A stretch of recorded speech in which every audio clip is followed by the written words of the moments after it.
you so much, Don. I tell you, I have generator envy. I'm right outside of our suburban home in South Miami, and I don't have the hissing of summer lawns, as Joni Mitchell talked about, but it's the sweet humming of generators all around me. But we don't have a generator, so it's 4 days without electricity, and we're not hooked into the county system. That means we don't have running water either. Wow. So we can't wait. I can't wait to get this back on. But well, let's talk about everybody else in Florida. Let's talk about some of the things you're dealing with there, because you represent a large part of Miami, which has been dealing with the severe flooding. Irma hit the city with 99-mile-per-hour winds and heavy rain. And as I understand, you have traveled around your district today to survey the damage. What was that like? What did you see?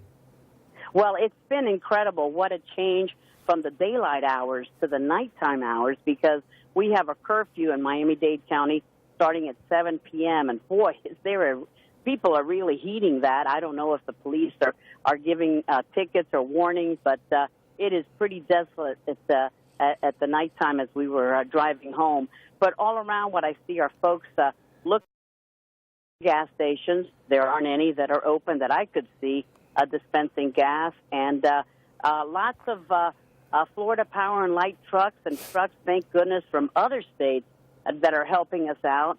But they haven't quite hit all of the places, nor should they right now. Right now they're concentrating on assisted living facilities, public housing where old folks stay. So that's the right thing to do, and we're hoping that the rest of us, hoi polloi, get it soon. But nothing to complain about. It's just, I mean, this used to be Florida, where we used to be living without air conditioning. You know, in the capital, each state gets two monuments, some people who you think best represent the state.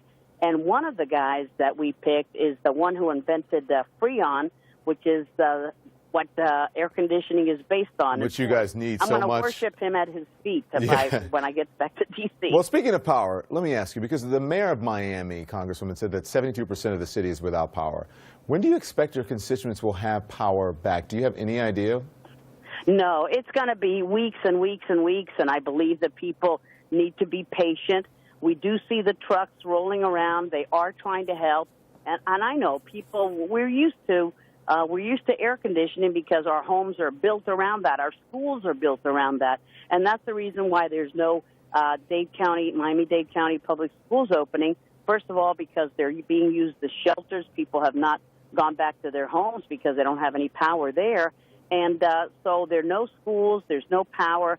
Once we get the situation with the schools worked out, then we can worry about our homes. And, you know, I represent also areas like Key Biscayne, and people have been really antsy about getting back to their homes. And they say, look, we're not going to evacuate next time unless you let us back in our homes now. And I understand people want to see that their homes are okay, but this is a time for patience. And patience is running thin as the gas fumes are running low, and there's no air conditioning. It's just really hot down here. There's barely a breeze at all. At least with Irma, it was horrible. But we had those bands of wind. Now you couldn't hardly stand up in them, but at least there was a little bit of air. Right now, it's just it's just stagnant, and you can't get, and nothing is circulating. We understand. Listen, we're thinking about you guys, and we appreciate you joining us. Good luck, okay, Congresswoman? But listen, our complaints are small, and the precious life is the most important thing, and so we're fine. Yeah. We're just getting kind of cranky.